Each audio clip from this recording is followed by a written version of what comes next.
اب اس حوالے سے جو دوسری بہت اہم بات ہے وہ یہ بتانا چاہتا ہوں کہ تعلیمی پالیسی ہندوستان کی جو بنائی گئی 2019 میں اس کے لیے تیاریاں کی گئی، اس سے پہلے تیاری کی گئی، اور 2019 میں اس کا پہلا مسودہ HRD منسٹری کی ویب سائٹ پر اپلوڈ کیا گیا، جو مسودہ 484 صفحات پر مشتمل تھا۔ اور پھر اس کے بعد 2020 میں ترمیم اور حذف و اضافے کے بعد یہی مسودہ جب دوبارہ اپلوڈ کیا گیا تو وہ صرف 66 صفحے کا تھا۔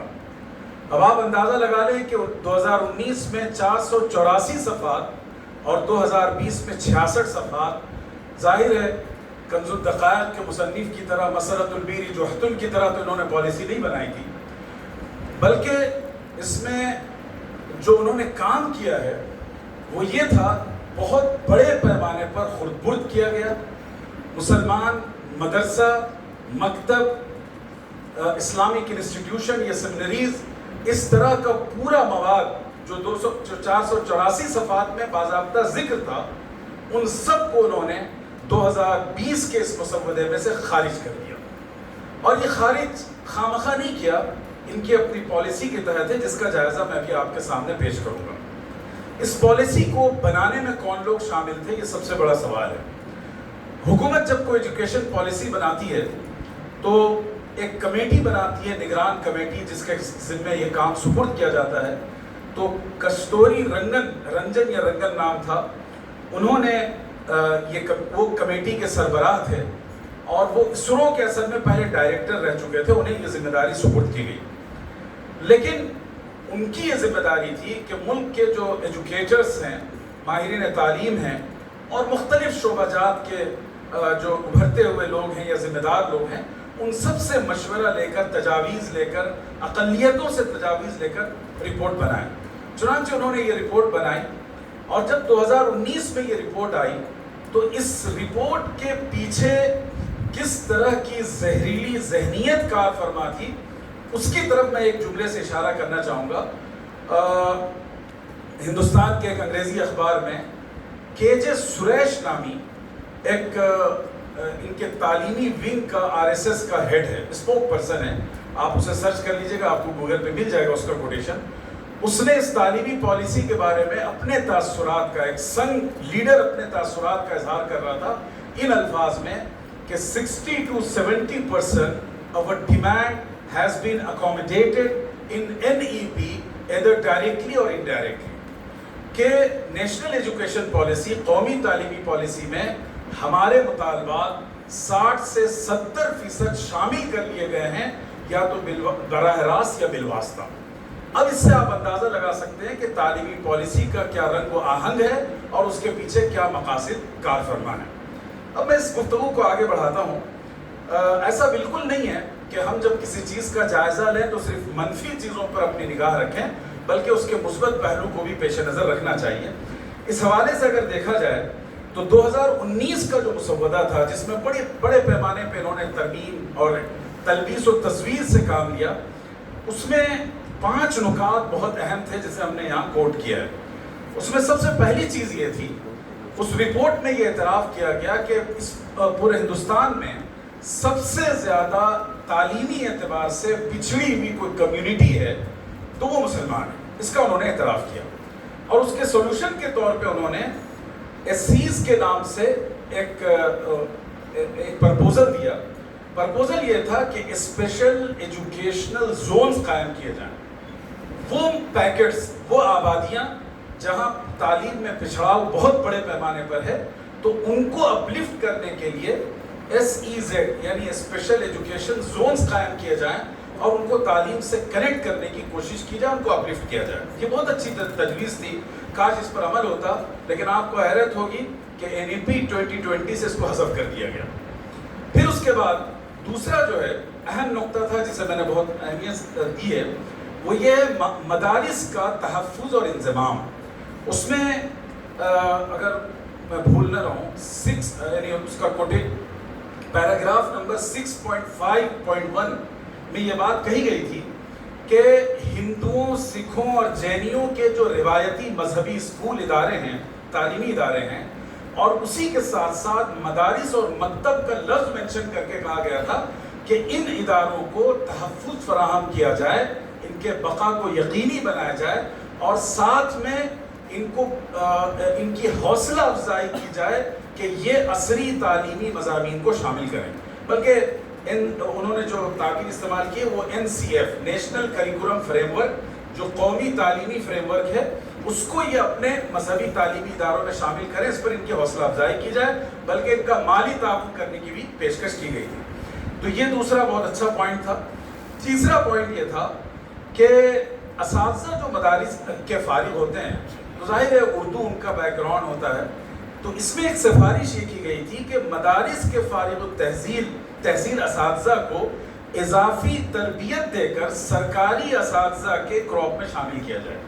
یہ بہت اچھی بات تھی، ایک اچھا موقع ملتا، روزگار کے مواقع ملتے۔ چوتھی بات یہ تھی کہ یہ جو مساجد میں مکتب بالغان ہوتا ہمارے پاس عام طور پر، تو اس کو کہا گیا تھا کہ تعلیم بالغان کے مرکز کے طور پر اس کو ریکگنیشن دیا جائے، ان کی حوصلہ افزائی کی جائے، تاکہ ان پڑھ یا ناخواندہ جو بالغان ہیں ان کی تعلیم و تربیت کا نظم ہو سکے۔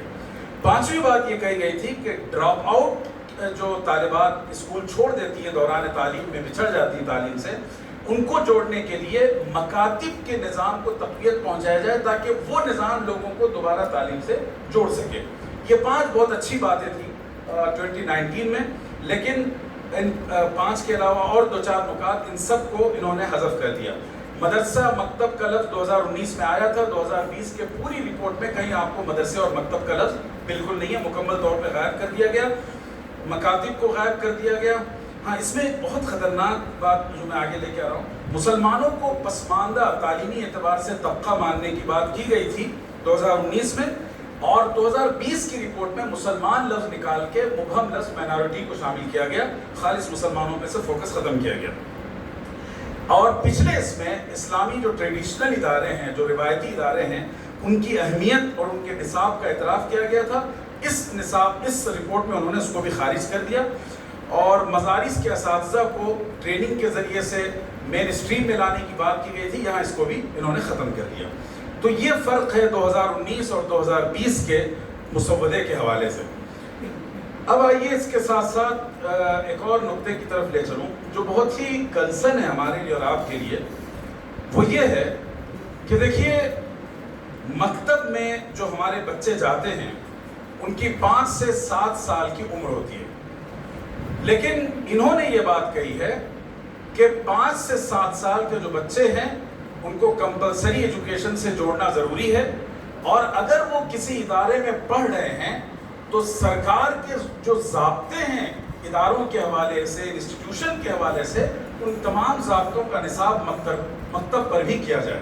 تو آپ اندازہ لگا سکتے ہیں کہ مکاتب کا نظام بہت ہی قسم پرسی کے عالم میں 2000-5000 کی یافت پر بیچارے اساتذہ پڑھاتے ہیں، تو ان کو جو ہے کہا جا رہا ہے کہ آپ پورا جو ہے گورنمنٹ کی ریکوائرمنٹ کے مطابق اس انسٹیٹیوشن کو قائم کریں۔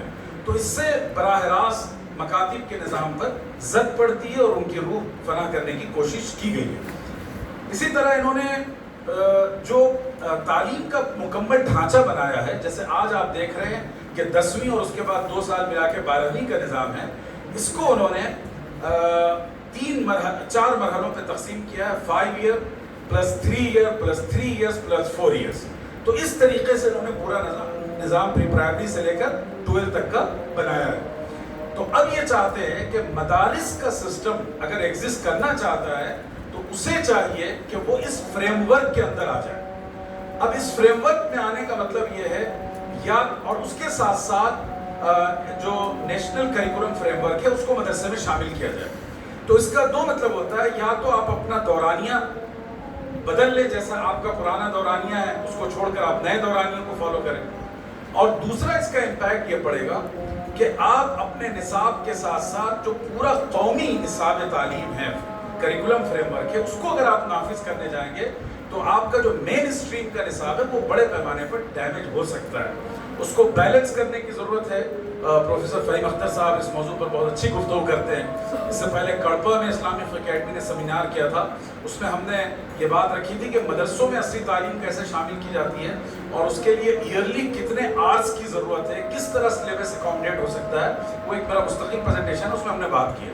لیکن بہرحال اگر غیر متوازن بنیادوں پر نصاب کو مرج کرنے اور انضمام کی کوشش کی جائے گی تو مدارس کا جو اصل مقصد ہے اس پر بڑی کاری ضرب لگے گی.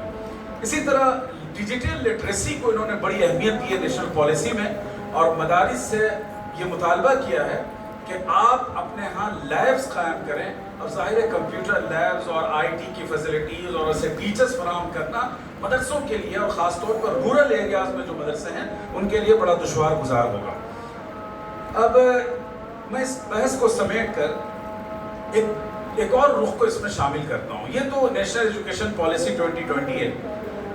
اس میں یہاں راہل گاندھی آئے تھے جب وہ بھارت جوڑو یاترا میں, تو حیدرآباد کا ایک نمائندہ وفد 20-25 لوگوں پر مشتمل بنایا گیا تھا اور مجھ سے خواہش کی گئی تھی کہ آپ اس وفد کی نمائندگی کریں راہل گاندھی کے سامنے.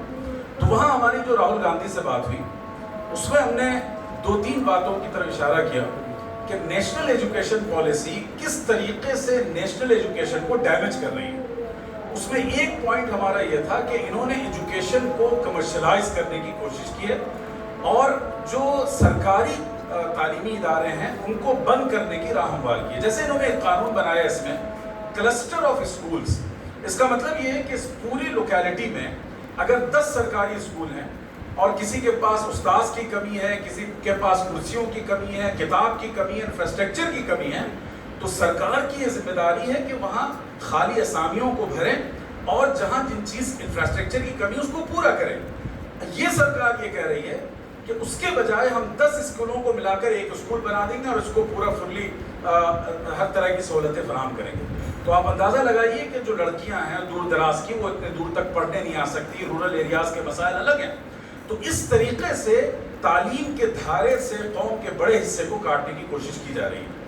دوسری بات انہوں نے یہ کی ہے کہ باہر کی یونیورسٹیز کو یہ بلا رہے ہیں اور ان کو جو ہے بڑے بڑے سرمایہ کاروں کے تھرو بلایا جا رہا ہے تاکہ قومی مقامی جو ہمارے انسٹیٹیوشنس ہیں ان کو نقصان پہنچا. آپ دیکھ لیجئے علی گڑھ, دلی اور جامعہ ملیہ میں جیسے احتجاج ہوتے رہے ہیں تعلیمی نظام, سلیبس, فیس کو لے کر, یہ سب اسی کا امپیکٹ ہے جو نیشنل ایجوکیشن پالیسی میں ہے. تو اسی میں ایک بڑا مسئلہ جو ہمارے لیے ابھی ہے وہ یہ ہے کہ دیکھیے عدالتیں جس رخ پر قانون بنا رہی ہے وہ بہت ہی سنگین ہے اور اس پر ہماری نگاہ ہونی چاہیے. اتراکھنڈ حکومت نے مدارس کو حرف غلط کی طرح مٹانے کی کوشش کی ہے. حضرت مولانا بھی پچھلے دنوں اتراکھنڈ گئے, وہاں کے علماء سے, سماجی ذمہ داروں سے ملاقات ہوئی. کورٹ میں بھی کوشش ہو رہی ہے کیس کو لے جانے کی اور بلکہ لڑ ہی رہے. تو اب مسئلہ یہ ہے کہ ایک طرف نیشنل ایجوکیشن پالیسی مدرسوں کو ڈیمیج کر رہی ہے, دوسری طرف بی جے پی کے زیر اقتدار ریاستیں ہیں وہاں پورے مدرسوں پر بندش لگانے کی کوشش کی جا رہی ہے. یو پی میں کئی درجن مدرسوں کو بلڈوز کر دیا گیا. تیسری طرف جو مسئلہ ہے عدالتوں کا کہ عدالتیں جو ہے جو آرٹیکل 29 اور 30 کے تحت جو ہمیں حقوق دیے گئے ہیں بحیثیت مائنورٹی کہ ہم اپنے ادارے چلائیں, اپنے لسانی تشخص اور اپنے مذہبی اور ثقافتی تشخص کے بقا کے لیے ادارے اسٹیبلش کر سکتے ہیں, ان تمام حقوق کا ابھی کلیش چل رہا ہے عدالتوں کے فیصلے سے. یہ الگ بات ہے کہ ابھی اشرفیہ مبارک پور کو دوبارہ ریلیف ملی, عدالت سے فیصلہ ان کے حق میں آیا, پھر اس کے بعد الہ آباد ہائی کورٹ نے ایک فیصلہ کیا, بہت اچھا مثبت فیصلہ. تو اب مسئلہ یہ ہے کہ تینوں جہتوں سے مدرسوں پر رسا کسنے کی کوشش کی جا رہی ہے. آخری بات وہ یہ ہے کہ دیکھیے مسئلہ صرف نیشنل ایجوکیشن پالیسی کا نہیں ہے. حضرت مولانا سے کل ہی ایک نجی گفتگو میں فرما رہے تھے کہ یورپین ممالک میں آباد مسلمانوں کے ساتھ مسئلہ یہ ہے کہ وہاں کا تعلیمی نظام ان کو سیکولر یا لبرل بنانے کی کوشش کرتا ہے اور ہندوستان کی آفت یہ ہے کہ یہاں کا تعلیمی نظام ہمیں مشرق بنانے کی کوشش کر رہا ہے. یہ بہت بڑا فرق ہے. تو اب جو نصاب مسلط کیا گیا ہے وہ سراسر ہندوانہ عقائد اور ان کی تہذیب و ثقافت کے اظہار پر مشتمل ہے. جیسے جو کو کریکولر ایکٹیویٹیز جس کو کہتے ہیں معاون سرگرمیاں یا کہ اضافی درسی سرگرمیاں, اس کے نام پر تمام تعلیمی اداروں میں انہوں نے وندے ماترم کا لزوم تقریباً کر دیا ہے. اسی طریقے سے آپ جو ہے یوگا کے نام پر سوریہ نمسکار اور یوگا کی جو نشستیں ہوتی ہیں وہ دیکھ لیں. اس کے علاوہ سرسوتی کی پوجا اور مختلف ہندوؤں کے تہوار کے موقع پر تمام طلبہ کو اس میں شامل کرنا اور شرکیہ رسوم میں کا پابند بنانا. پھر اس کے ساتھ جو مسلمان لڑکے لڑکیاں ہیں ان کو اپنے دینی شناخت سے محروم کرنے کی کوشش کرنا، جیسے حجاب پر پابندی ہے، نماز اور جمعہ پر پابندی ہے. حیدرآباد جیسا شہر جو مسلمانوں کے لیے ایک بہت ہی اپنی حیثیت سے ایک نمایاں شہر سمجھا جاتا ہے. آپ چلے جائیں مہدی پٹنم میں جتنے کالجز ہیں سنتوش نگر میں، وہاں لڑکے لڑکیوں کو جمعہ پڑھنے کی اجازت نہیں ہے. یعنی باہر جا کے بھی پڑھنے کی اجازت نہیں ہے، اندر خانہ بھی پڑھنے کی اجازت نہیں ہے. تو اس سے آپ اندازہ لگا سکتے ہیں کہ یہ تعلیمی پالیسی ایک طرف 99% جو مسلمان بچے اسکول اور کالجز کا رخ کر رہے ہیں ان کو شرک و کفر کی پراگندگی کی طرف ڈھکیلنے کی کوشش کی جا رہی ہے، اور دوسری طرف جو مدرسہ سسٹم ہے اس کو ختم کرنے کے لیے ہر طرح کے حربے استعمال کیے جا رہے ہیں. آخری بات جو اس حوالے سے کہنی ہوئی ہے کہ ہمیں بھی اپنے احتساب کرنا چاہیے. جیسے کوئی بھی ادارہ قائم ہو، چاہے آپ کسی ملک میں ہوں، کسی زمین پر ہوں، سعودی عربی میں کیوں نہ ہو، وہاں کے کچھ قوانین ہوتے ہیں. ان قوانین کی پاسداری کرنا ہمارے لیے ضروری ہے. اس کے بغیر ہم ایک کمرہ بنا نہیں سکتے، ایک انسٹیٹیوشن قائم نہیں کر سکتے. تو ہمیں ان قوانین کا پاس و لحاظ رکھنا چاہیے، چاہے ہاسٹل سے ریلیٹڈ ہو یا پھر ایجوکیشن سسٹم سے ریلیٹڈ ہو، چلڈرنس رائٹس سے متعلق ہو. جہاں تک ہو سکے شرعی گنجائشوں کو سامنے رکھتے ہوئے ہم ان چیزوں کی بھی رعایت کریں، اور اس کے ساتھ ساتھ اپنے مدارس کے تحفظ کو اپنی اولین ترجیح بنائیں. جیسے ابھی ریسنٹلی ایک کیس آیا، آپ نے دیکھا یو پی کا، جو مارنے کا مسئلہ ہے، بچوں کی مار پٹائی کرنا، اور یہ بہت بڑا قانون ہے ملک کا اس کے حوالے سے، اور اس قانون کے اوپر جرائم کی دھارائیں لگائی جاتی ہیں، اور ہمارے مدرسے میں شاید ابھی بھی معمول ہے، بعض جگہوں پر ناواقفیت میں لوگ کرتے ہیں. تو یہ تمام حساس چیزیں ہیں. ایک ہے چلڈرنس رائٹ اور رائٹ ٹو ایجوکیشن، ان دونوں کو بنیاد بنا کر مدرسوں کو ٹارگٹ کیا جا رہا ہے. تیسری چیز ہے مالیات کا معاملہ، ٹرانزیکشن. آپ کے پاس پیسہ کہاں سے آ رہا ہے، کہاں خرچ ہو رہا ہے. سیاسی پارٹیاں کروڑوں روپے کا ڈونیشن لے لیں تو ان کو اپنی ڈونر کو آئیڈینٹی بتانے کی ضرورت نہیں ہے، چاہے کتنا سیاہ مال ان کے پاس ہو. لیکن مدرسے اگر 2500 سے زیادہ کی رقم دے رہے ہیں تو ان کو ڈونر کی آئیڈینٹی بھی دکھانا ہے اور ان کی تفصیلات بھی فراہم کرنا ہے. آپ اندازہ لگا سکتے ہیں ان کا کیا منشا و مقصد ہے. بہرحال میں شکر گزار ہوں اسلامک اکیڈمی اور المعہد العالی الاسلامی حیدرآباد کا کہ انہوں نے بڑے اہم اور حساس موضوع پر یہ محاضرت، یہ سیمینار رکھا، اور چاروں موضوعات آئندہ کل جو ہیں وہ بڑی اہمیت کے حامل ہیں. میں اپنے وقت میں سے 6 منٹ انشاءاللہ تبرع سے کام لیتا ہوں. السلام علیکم ورحمۃ اللہ.